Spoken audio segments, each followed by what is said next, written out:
ಯಾವಾಗ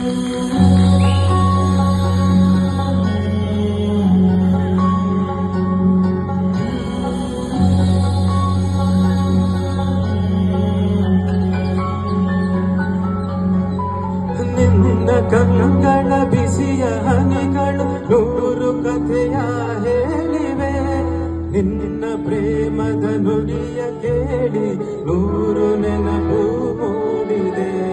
ನಿನ್ನ ಕಂಗಳ ಬಿಸಿಯ ಹನಿಗಳು ನೂರು ಕಥೆಯ ಹೇಳಿವೆ, ನಿನ್ನ ಪ್ರೇಮದ ನುಡಿಯ ಕೇಳಿ ನೂರು ನೆನಪು ಮೂಡಿದೆ. ತಂದೆಯಾಗಿ ತಾಯಿಯಾಗಿ ಮಮತೆಯಿಂದ ಬೆಳೆಸಿದೆ, ಬಿಸಿಲು ಮಳೆಗೆ ನರಳದಂತೆ ನಿನ್ನ ನೆರಳಲ್ಲಿ ಸಲಹಿದೆ. ಆ ಪ್ರೀತಿಯ ಮನ ಮರೆವುದೇ, ನಿನ್ನ ಕಂಗಳ ಬಿಸಿಯ ಹನಿಗಳು ನೂರು ಕಥೆಯ ಹೇಳಿವೆ, ನಿನ್ನ ಪ್ರೇಮದ ನುಡಿಯ ಕೇಳಿ ನೂರು